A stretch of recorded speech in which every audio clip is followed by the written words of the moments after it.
Welcome to the first episode of From Seed to Source, a beginner's guide to growing chili peppers. My name is Sean, also known as ChilliChump. In this episode, we're going to be planting seeds. The first thing you need to do is get yourself a cup of tea. Now, not only is it tasty and delicious, but it's also going to come in handy when we're planting our seeds. My philosophy when growing chilies, or any other plants for that matter, is to try and replicate what happens in nature as closely as possible. Now, I live in the UK, which is not typical chili growing country, but there's a few things we can do to try and optimize that process and still result in a massive harvest at the end of the season. And I'll share all those tips with you throughout this series. Today, however, we are talking about planting seeds. And let's think about what happens in nature when it comes to chilies getting their seeds to be spread far and wide. Chilies, as we know, most chilies are spicy. They have capsaicin inside them, which results in a burn. And it's not just you and me that feel it, but other mammals do as well. So a bear goes and eats some Carolina Reapers, they will not be a very happy bear. Your dogs and cats will also not be very happy if you feed them Carolina Reapers, so please don't.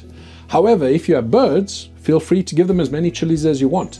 Birds cannot actually sense the heat from capsaicin. The capsaicin, the part that makes a chili hot, does not affect birds whatsoever. Now, it's thought that that's a defense mechanism to help the chili seeds be spread far and wide. Birds can get those seeds out further than mammals can, for example. Now, we've got to think about what happens when a bird goes and eats a chili and those seeds go inside their stomach.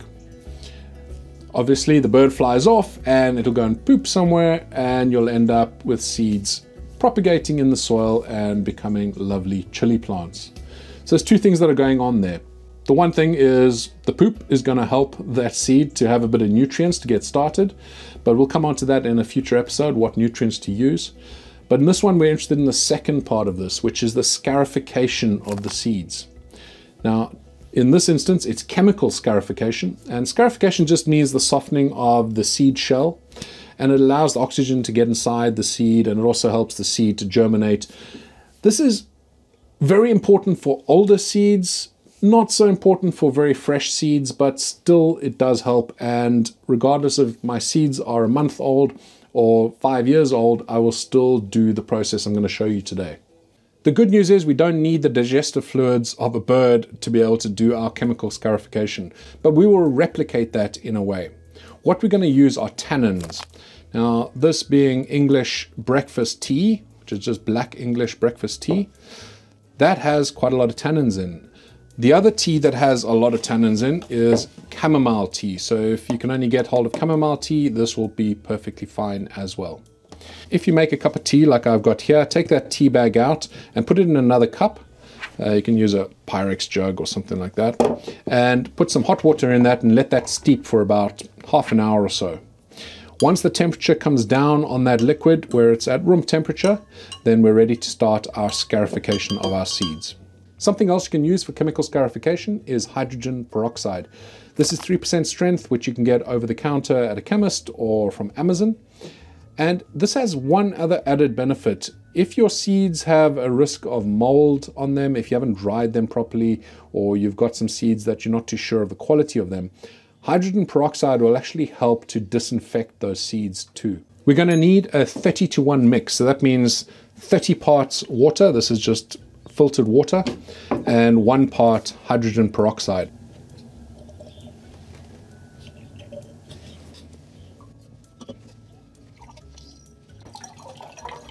These are the 4 varieties that we'll be growing during this series. So in the last Beginner's Guide series, I didn't grow a super hot because a big mistake that beginners make is they'll rush out to get a whole bunch of seeds for super hots like the Carolina Reaper, 7-pot Primo, that sort of thing. And the problem is they need a very long season, and they can be some of the most challenging to actually produce fruit. But I'll show you how I get decent harvests from my super hots, and we'll do that with the Moruga Scorpion. I would grow cayenne every single year because you'll be able to use this far more than you will super hot, and they just taste fantastic. We'll be making a sauce with each one of these chili varieties, and the cayenne will be definitely one that I use to make a buffalo style wings hot sauce. So So the Mars Peri Peri, this is the seed variety that I've sent out to my volunteers. So this is what they will be comparing progress with when it comes to this series. And if you want to do the same thing, then you can go check out ChilliChumpSeeds.com and get yourself a packet. To soak my seeds, I'm going to use these small shot glasses, which will do a perfect job. You don't need a lot of liquid in here, just enough to cover over the seeds. And these are really cheap and reusable as well, so I'll use them each year. You can label them. You could write on the shot glass itself if you want. You can write a label and stick it on, or use a tag and put it next to it. I use this little container. It just helps out with dispensing the liquid when you are using such small cups. So all that we do is just give it a bit of a squeeze, and there we go.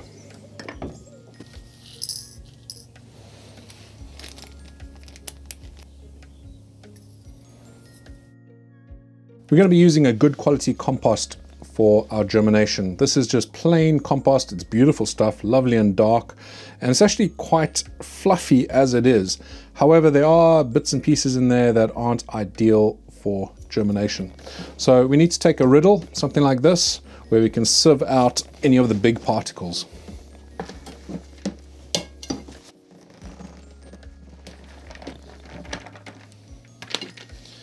And that gives us this beautiful, fine, fluffy compost. Now you can buy seed starting compost as well, but it's far more cost effective to buy this because this will be used for when I pot on as well. I won't need to actually sieve it as much. This will be perfectly fine.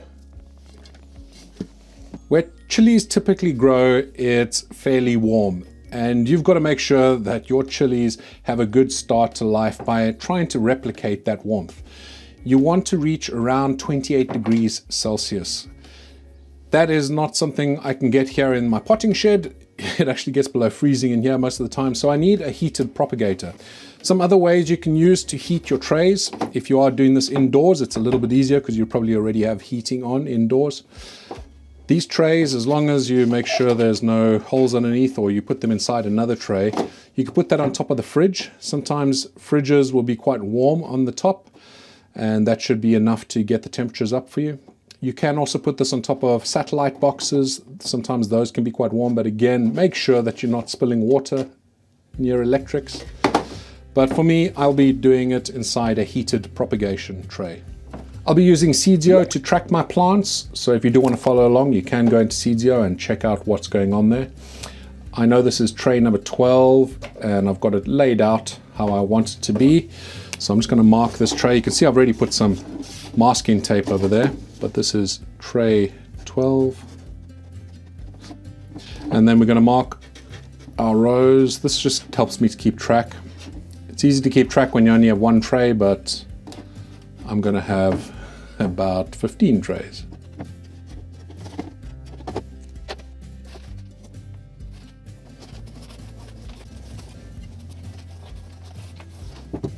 This compost has been sitting outside for a while, so it's fairly cold. We're going to let this come up to temperature while our seeds are soaking.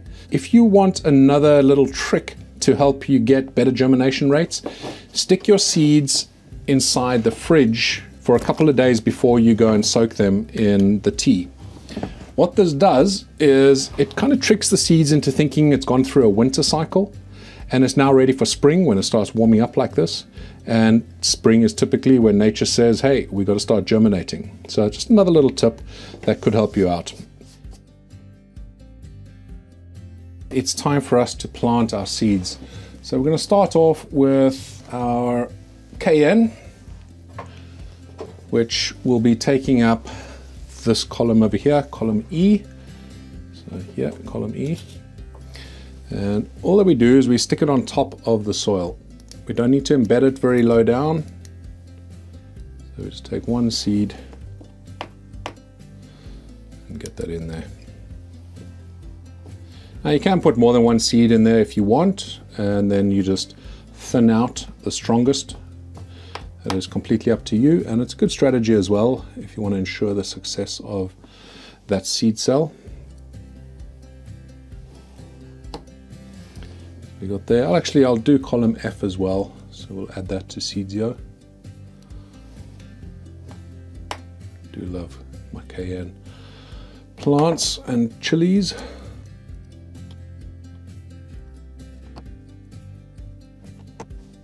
before I forget, let me just add it in here.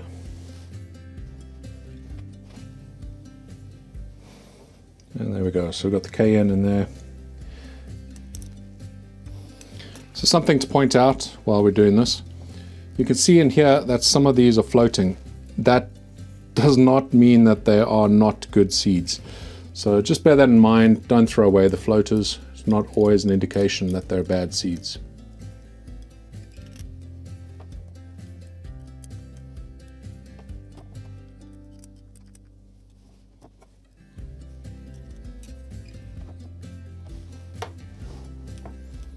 If you have extra seeds, then yeah, feel free to double them up. You'll just be pruning them a little bit later. You'll be pinching off the less vigorous growing one, the one that's not growing as quickly. The next step is to lightly cover the seeds with some of your compost. You can use things like vermiculite or perlite if you want, but I like to just use a little bit more of the compost that I've already used. So make sure you don't budge the seeds into a different seed cell, because you'll be very upset when you get the wrong type of chili.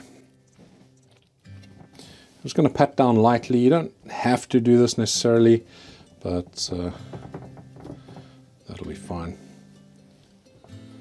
Okay. Make sure that all your seeds are actually covered. You don't want them exposed to the air. And when we water, we'll be able to have another look and see whether any have been exposed. For this initial watering, we're just going to use a spray bottle, and we'll see how that goes. Try and get the water to room temperature. You don't want to use freezing cold water. Don't use water from the tap if you can help it, because of the chlorine. If you do have to use water from the tap, then let it sit in an open container for about an hour or so, and hopefully the chlorine will evaporate.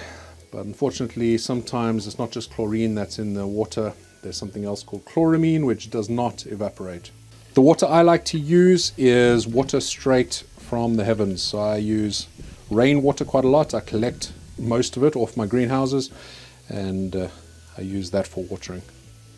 So I can already see some of my seeds are poking out a little bit, so we'll just add a little bit more soil and make sure that they're covered over.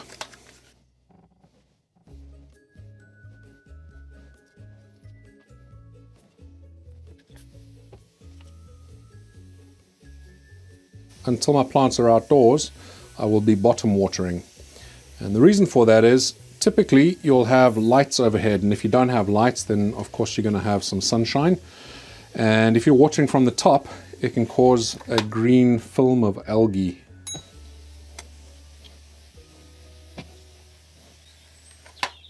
Okay, so I've wet that down all right for now. I'm going to still do some bottom watering here because I can feel this is still quite light.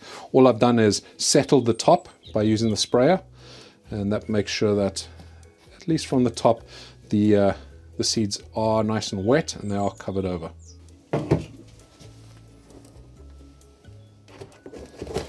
We just need to saturate the soil, and to do that we need about 1 liter of water. If both these trays were full, then I would use 2 liters of water, but 1 liter of water will do just fine for this.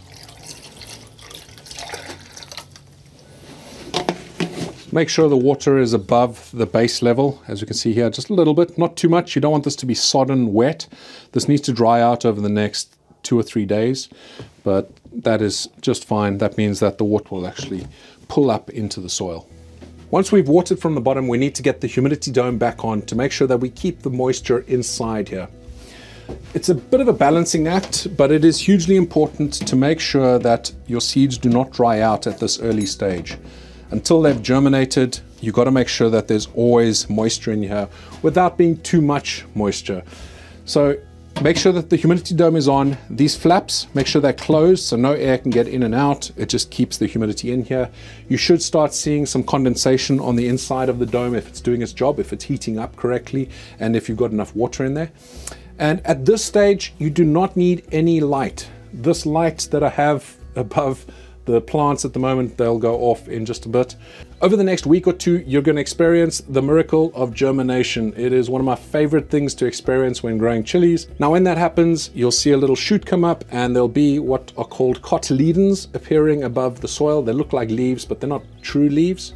When I see the cotyledons, that's when I start putting light over my chilies. What you need to do to look after your seeds until they all start germinating and until I take you on to the next episode where we talk about seedlings, just make sure that this is damp, not soaking wet, water from the bottom. So every other day, if you've got the humidity dome on here, every other day, look underneath, make sure that it's dry underneath the seed tray. There's no standing water. And if there is any standing water, do not water. If it's dry underneath there, then you can add some more water, another liter or 2 if both your seed trays are full up. That's it for this episode. I hope that has helped you out and I hope that you have brilliant success with your germination. And until the next episode, stay spicy.